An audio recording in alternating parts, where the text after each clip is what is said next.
이스라엘 민족들은 기적을 많이 체험한 민족이었습니다. 애굽에서 종살이 하다가 해방될 때 하나님께서 여러 가지 기적으로 이스라엘 민족들을 구원해 주셨습니다. 그걸 체험한 것이죠. 뿐만 아니라 가나안을 향해 가는 그 광야에서도 이스라엘 민족들은 여러 가지 기적들을 체험하고 만났습니다.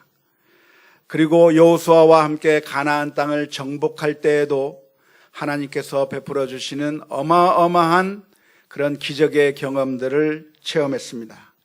따라서 이들이 살아있을 동안에는 신앙생활을 잘 했습니다. 하나님의 그 살아계심을 경험했고 하나님께서 함께 해주신다고 하는 사실을 경험했기 때문에 여호수아가 살아있고 장로님들이 살아있는 여호수아와 함께한 세대가 살아있는 동안에는 하나님 앞에 신앙생활을 잘 했던 것이 어쩌면 당연하다고 이야기할 수 있겠는데요.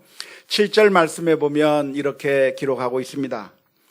백성이 여호수아가 사는 날 동안과 여호수아 뒤에 생존한 장로들 곧 여호와께서 이스라엘을 위하여 행하신 모든 큰 일을 본 자들이 사는 날 동안에 여호와를 섬겼더라.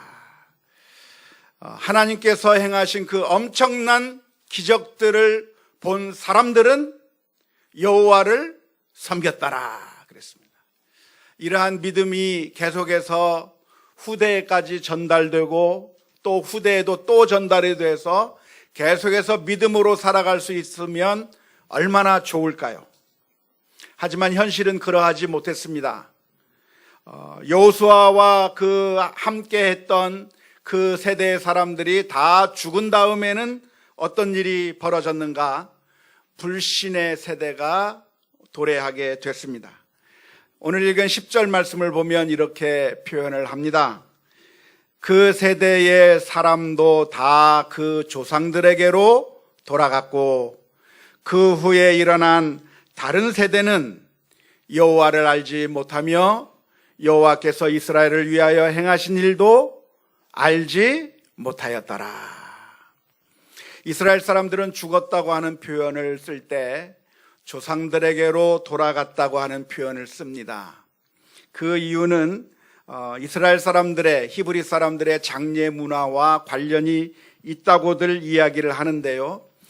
히브리 사람들은 사람이 죽으면 땅속에 묻는 것이 아니라 동굴을 파고 그 동굴 안에다가 시신을 안치했다고 합니다. 동굴의 문을 열고 들어가면 그 커다란 그 동굴 안에 여러 바위들을 새겨서 조각해서 쭉 그 자리를 만들어 놓고 조상부터 위에서부터 안쪽으로 안치하는 겁니다. 그래서 또 한 사람이 죽으면 그 밑에 안치하고 그렇게 해서 쭉 조상들이 그 같은 동굴 안에 가족묘 안에 같이 안치되게 되는 것인데 결국 사람이 죽으면 자신의 조상들이 죽어서 안장되어 있는 바로 그 동굴 안에 들어가 묻히게 된다고 하는 그런 의미에서 히브리 사람들은 죽으면 조상들에게로 돌아갔다라고 하는 그런 표현을 한다고 합니다. 한 번도 직접 본 적은 없으니까 그냥 책에서 그러니까 그런 줄 압니다. 그런데 그런 조상들이 죽고 난 다음에 그 다음 세대들이 일어났는데 그 다음 세대들은 하나님을 알지 못했을 뿐만 아니라 하나님께서 이스라엘 민족을 위해서 행하셨던 큰 일들도 하나도 알지 못했다고 오늘 본문의 말씀 가운데 기록하고 있습니다. 오늘은 어린이 주일인데요. 이 어린이 주일을 맞이해서 이 문제를 우리가 한번 깊이 묵상하고 또 고민해 보는 시간을 가졌으면 좋겠습니다. 우리의 질문이 무엇이냐면 어떻게 우리는 우리의 사랑하는 자녀들에게 믿음을 전수할 수 있을 것인가 라고 하는 그런 고민을 하게 됩니다. 그런 고민들 가지고 계십니까? 어쩌면 지금 이미 성장해버린 우리 자녀들이 믿음의 길에서 떠나 있는 그런 자녀들도 많이 있을 겁니다. 그러면서 우리들의 마음 가운데 왜 우리 자녀들은 신앙생활을 잘 하지 못할까 하면서 마음 아파하시는 그런 성도님들이 참 많이 있는 것입니다. 그래서 우리들 오늘 함께 생각해 보고 싶은 주제가 어떻게 하면 우리 자녀들에게 믿음을 전수할 수 있을까라고 하는 이 문제에 대해서 한번 고민해 보았으면 좋겠습니다. 지난 주일날 오후에 열린 신앙 톡투유를 하면서 다뤘던 주제 중에 하나가 자녀 교육이었는데요. 모든 부모님들이 참 마음속에 고민이 있는 것 같아요. 우리 자녀들에게 믿음을 심어주고 싶은데 믿음을 심어준다는 것이 쉽지가 않아서 정말 고통 가운데 있는 것이고 고민 가운데 있는 것이죠. 우리가 자녀들에게 믿음을 전달하는 것이 왜 중요하죠? 그것은 이 세상의 그 어느 것보다도 하나님을 아는 것이 제일 중요하기 때문인 줄로 믿습니다. 우리 아이가 학교에서 공부 잘하면 좋죠? 정말 기분이 좋을 것 같아요. 우리 아이를 학교에 보냈는데 그 아이가 학교에서 전교 1등을 했다. 얼마나 좋아요. 밥이라도 사주고 싶을 것 같아요. 만나는 사람마다. 우리 아이가 건강하게 자라는 것 정말 좋은 일일 것입니다. 우리 아이가 비실비실하게 연약하게 자라는 것보다 건강하게 자라는 것을 원해서 어떻게 하면 우리 아이를 건강하게 만들까? 그렇게 고민하면서 우리 아이들에게 잘 먹이고 잘 건강하게 자라게 하고 싶은 마음들이 있습니다. 뿐만 아니라 우리 아이들이 각각의 분야에서 두각을 나타내고 탁월한 기능을 보여주는 것을 사람들은 너무나도 기뻐할 것입니다. 하지만 그런데 그 아이들이 신앙의 길을 걷지 안 하고 하나님에게서부터 멀리 떠난다고 한다면 무슨 의미가 있겠어요? 아무리 공부를 잘하고 아무리 건강하고 아무리 세상 사람들이 부러워할 만한 곳을 향해서 열심히 달려간다고 한들, 높은 지위에 올라가고 공무원이 되고 여러 가지 많은 업적을 이룬다고 한들 그들이 신앙을 잃어버린다고 한다면 아무 의미가 없을 것입니다. 마가복음 8장 36절의 말씀에 예수님께서 이렇게 말씀해 주셨습니다. 사람이 만일 온 천하를 얻고도 자기 목숨을 잃으면 무엇이 유익하리요? 예수님께서 부자와 나사로의 비유를 말씀해 주셨는데요. 이 부자와 나사로의 비유에서 가르쳐주고 있는 교훈이 무엇이냐면 이 세상에서 아무리 성공을 하고 이 세상에서 사람들이 아무리 부러워할 만한 모든 것들을 다 가졌다고 할지라도 만일 그 사람의 인생이 마지막이 지옥불에서 끝나버린다고 한다면 그 사람이야말로 가장 불쌍한 사람일 거라고 하는 것이 예수님께서 해주신 부자와 나사로의 비유의 교훈인 줄로 믿습니다.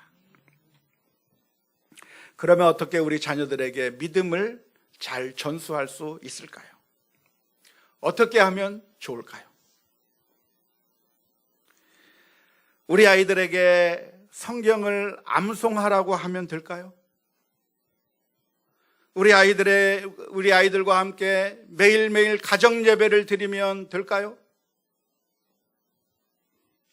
우리 아이들을 교회에 데리고 나와서 주일학교에 가라고 집어넣으면 될까요? 아니면 우리 아이들에게 성경을 읽는 법을 알려주고 성경을 읽으면서 묵상을 하고 큐티하는 법을 훈련시키면 그 아이들이 믿음에서 떠나지 않게 될까요? 아니면 우리 아이들을 이 세속적인 가치관에 휩쓸리지 아니하도록 기독교 학교에 보내서 기독교 학교에서 훈련을 받고 배우게 하면 이 아이들이 믿음에서 떠나지 않고 신앙생활을 잘할 수가 있을까요? 아니면 이 아이들을 위해서 우리 아이들을 위한 수련회에 보내고 단기 선교를 보내고 그런 어떤 캠프에 보내고 하면서 신앙훈련을 시키면 우리 아이들이 믿음을 잃지 않고 영원히 신앙생활을 잘할 수 있게 될까요?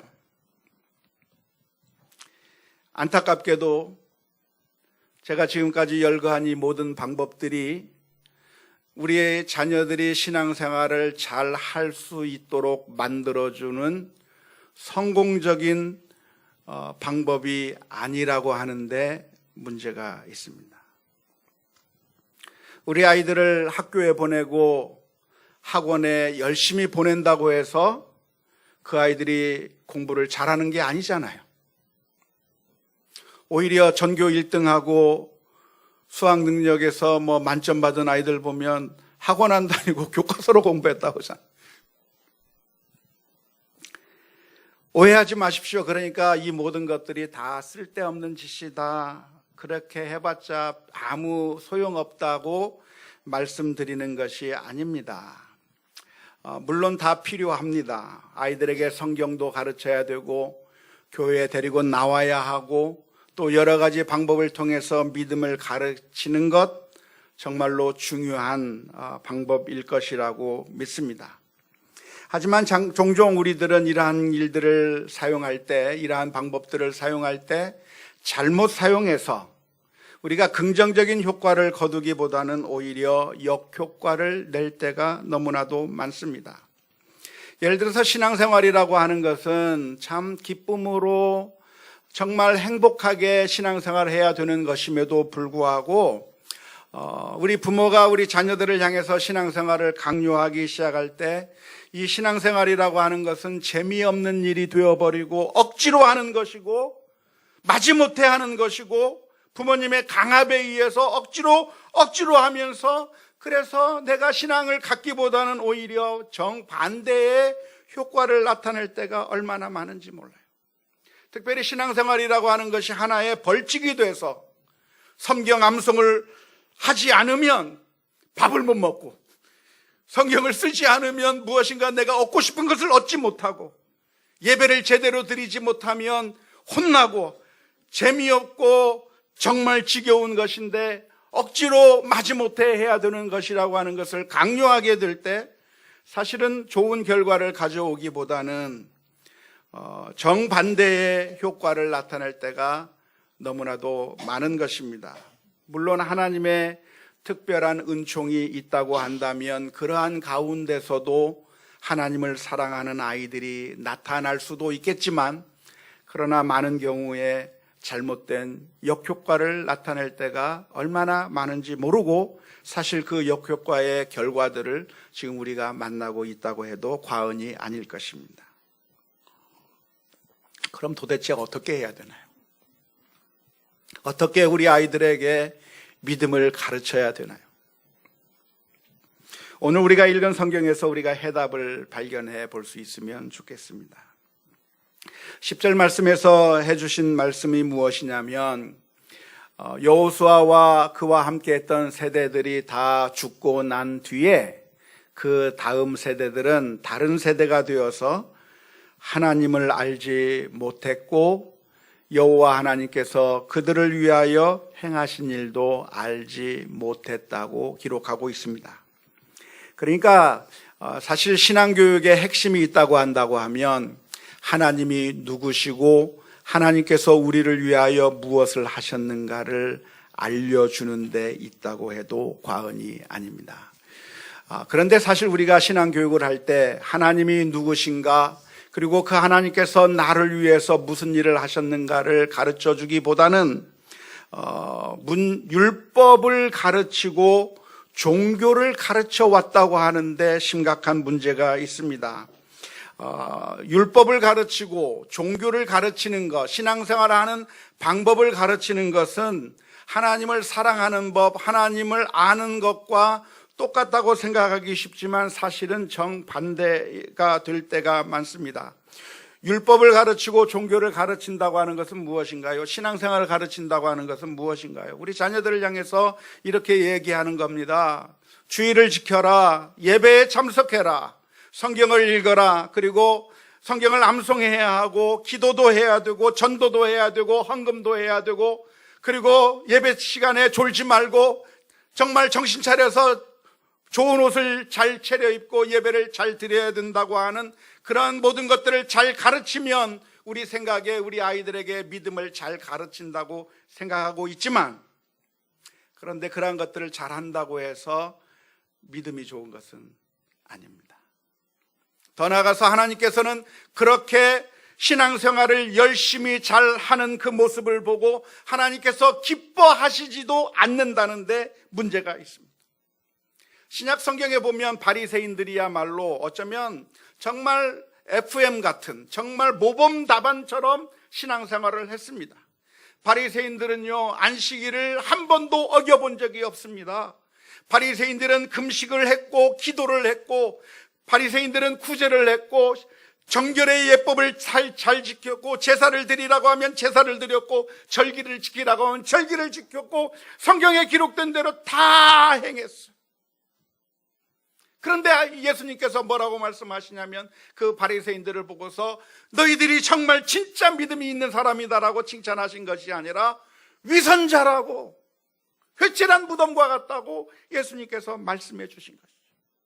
뿐만 아니라 구약 성경에서도 역시 마찬가지입니다. 이사야서 1장의 말씀을 보면 이스라엘 사람들은 정말 하나님께서 요구하신 대로 모든 일을 다 행했습니다.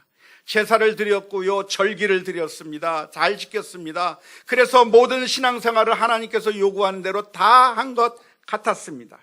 하지만 그런 이스라엘 민족을 향해서 하나님께서 좋아하시고 기뻐하신 것이 아니라 누가 너희들에게 제사를 가져오라고 했느냐? 나는 제사를 싫어한다고 하나님께서 말씀해 주신 것이죠. 하나님께서 원하시는 것이 무엇이냐면 제사가 아니라 자비를 원하시고 인애를 원하신다고 하는 사실을 잊어버린 것이기 때문에 그렇습니다. 호세아서 6장 6절의 말씀을 보면 이렇게 기록합니다. 나는 인애를 원하고 제사를 원하지 아니하며 번제보다 하나님을 아는 것을 원하노라. 우리가 가르쳐야 될 것이 있다고 한다면 신앙생활을 어떻게 할 것인가를 가르쳐 주는 것이 그것이 아닙니다.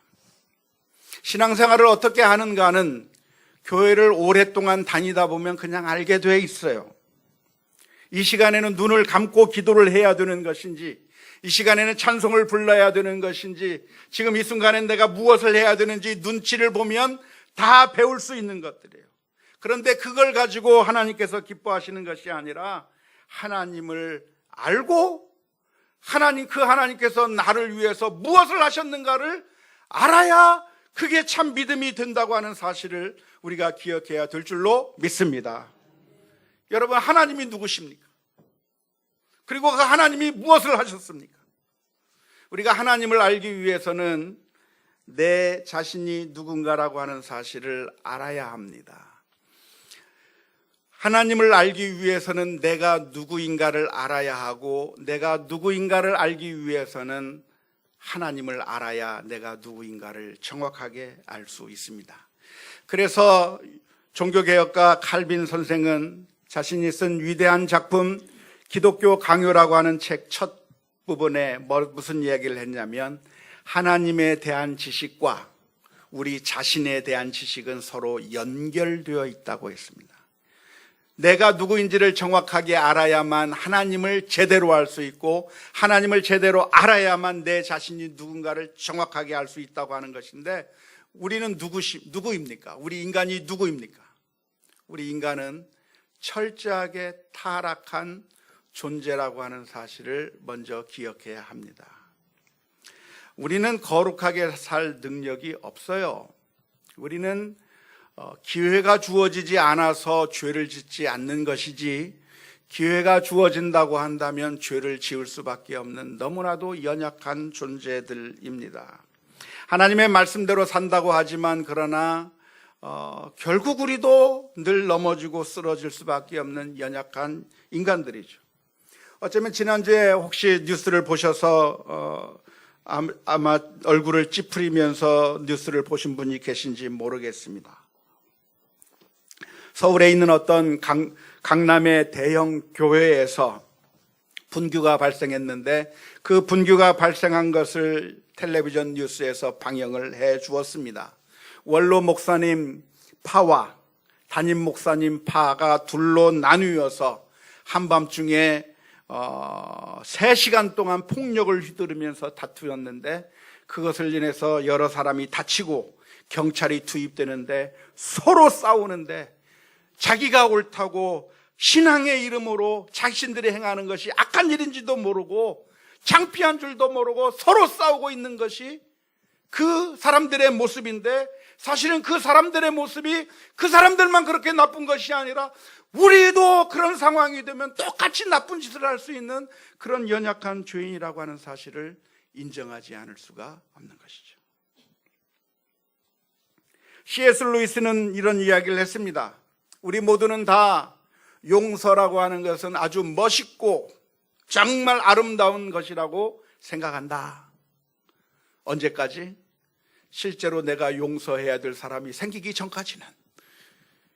용서해야 될 사람이 생기면 용서고 뭐고 아무것도 생각이 나지 않는 거죠. 그게 우리들의 문제고 한계. 영원히 멸망받아 죽어도 할 말 없는 우리 인생을 위해서 하나님께서 하신 일이 있습니다. 그것은 우리를 구원하시기 위하여 그 아들을 이 세상에 보내시고 십자가 위에서 저와 여러분들을 위하여 모든 피를 다 쏟으시며 대신 죽으심으로 말미암아 저와 여러분들을 구원해 주신 것이 우리 하나님께서 저와 여러분들을 위해서 하신 일인 줄로 믿습니다.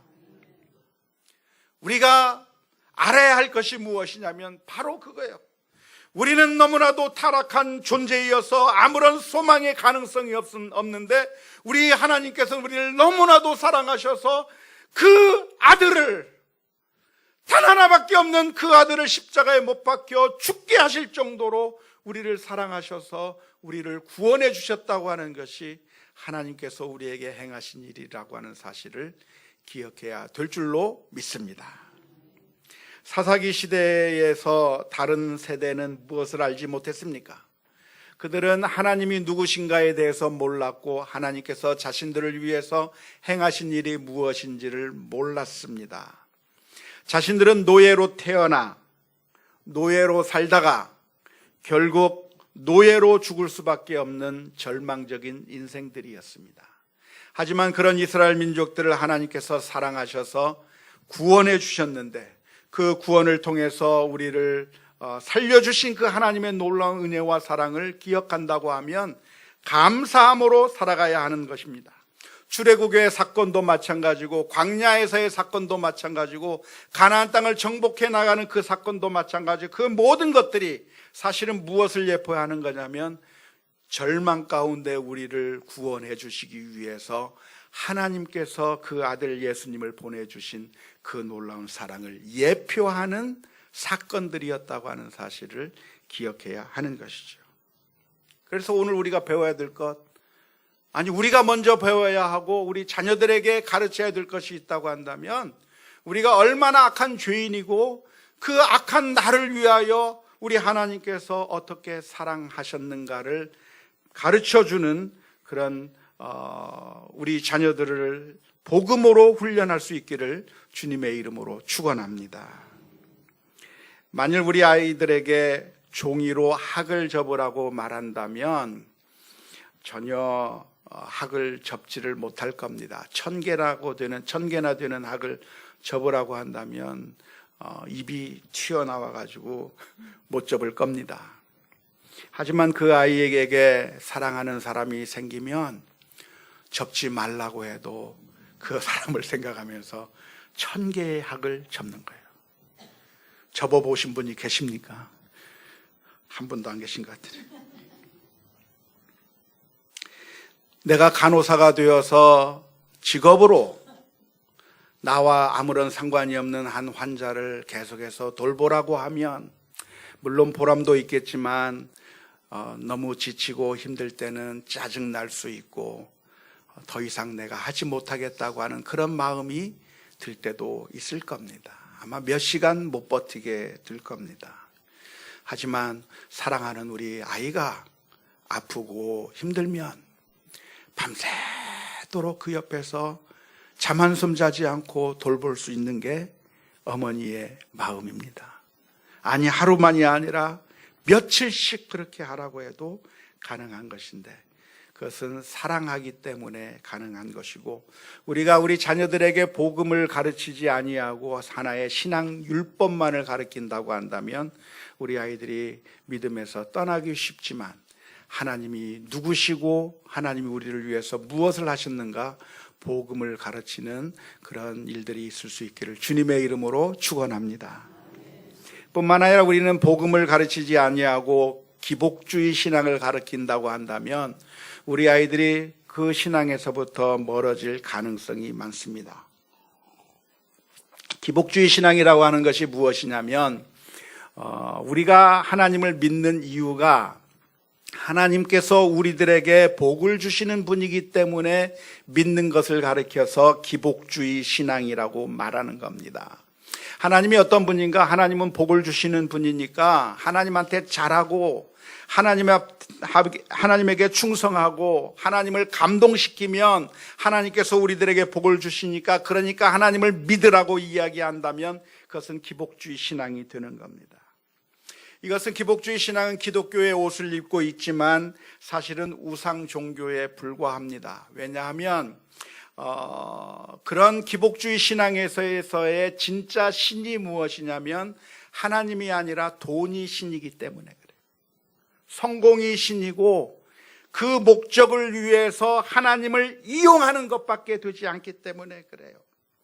그래서 너희가 돈을 얻기 위한다면, 너희가 성공하기 위한다면, 네가 좋은 대학에 가기를 원한다면 그러면 하나님을 이용해 보라고, 그렇게 하나님을 수단으로 삼는 기복주의 신앙을 가르치게 된다면, 어렸을 때는 그 이야기를 들을 때 정말 그런가 보다 하면서 그 말을 듣고 신앙생활을 하는 것 같지만, 조금만 지나고 나면 사람들이 그 말이 사실이 아닌 것처럼 느껴질 수밖에 없는 겁니다. 하나님을 믿는 사람보다 믿지 않는 사람들이 훨씬 더 잘 사는 것 같고, 하나님을 믿으면 하나님께서 기도에 응답해 주시지 않는 것 같은데, 그래도 돈을 믿고 이 세상에서의 그 성공을 추구하면서 살면 그런 사람들이 훨씬 더 잘 사는 것 같으니까 얼마 있지 않아서 하나님의 효용 가치가 떨어지게 되면 하나님을 버려버리는 결과를 가져오기 때문에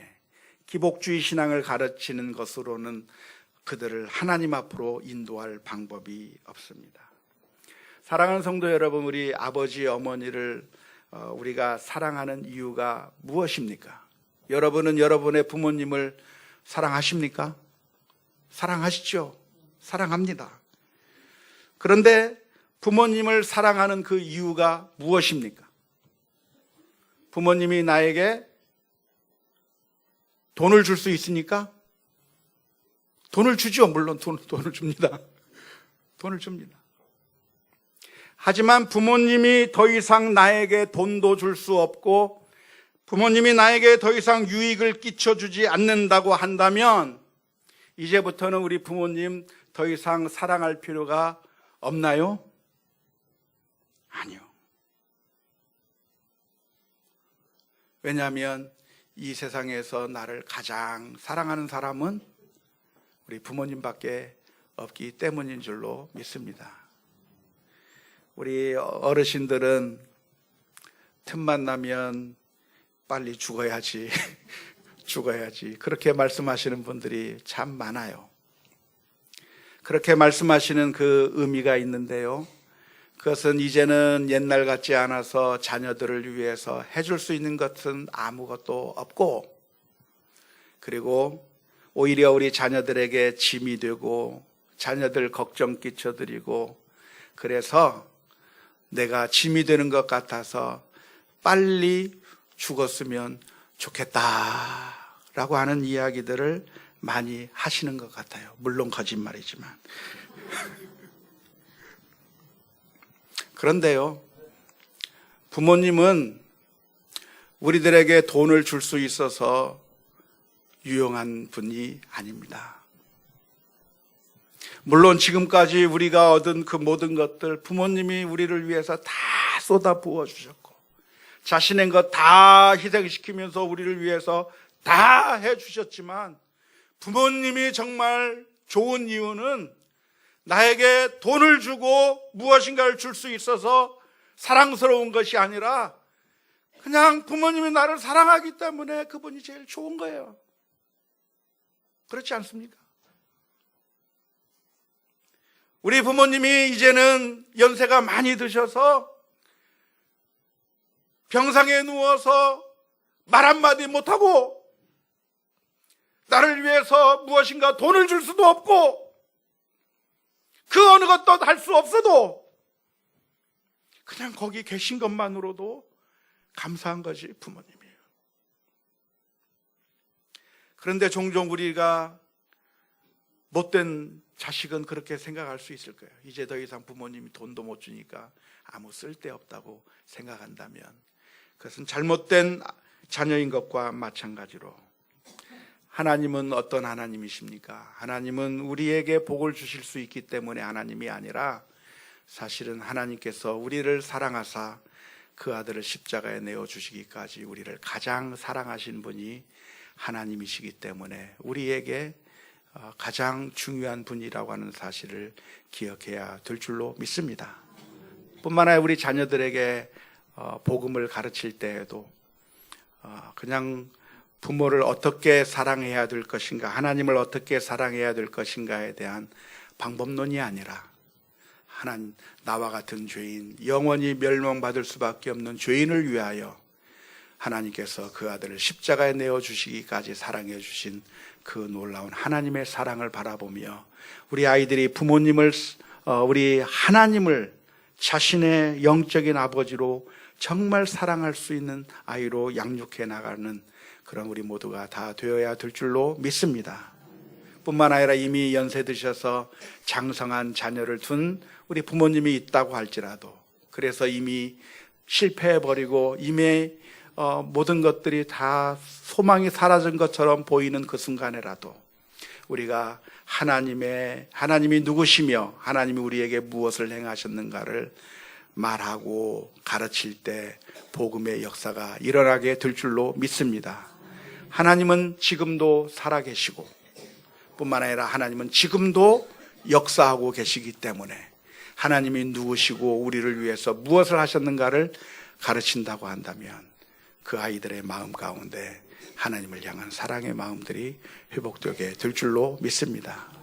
우리는 늘 실패합니다. 하지만 그 실패할 때마다 주님 앞에 또 나아가고 또 나아가면서 하나님, 우리 아이에게 가장 좋은 선물, 믿음의 선물을 줄 수 있게 해 주옵소서. 기도하며 나아간 우리 모두가 다 될 수 있기를 주님의 이름으로 축원합니다.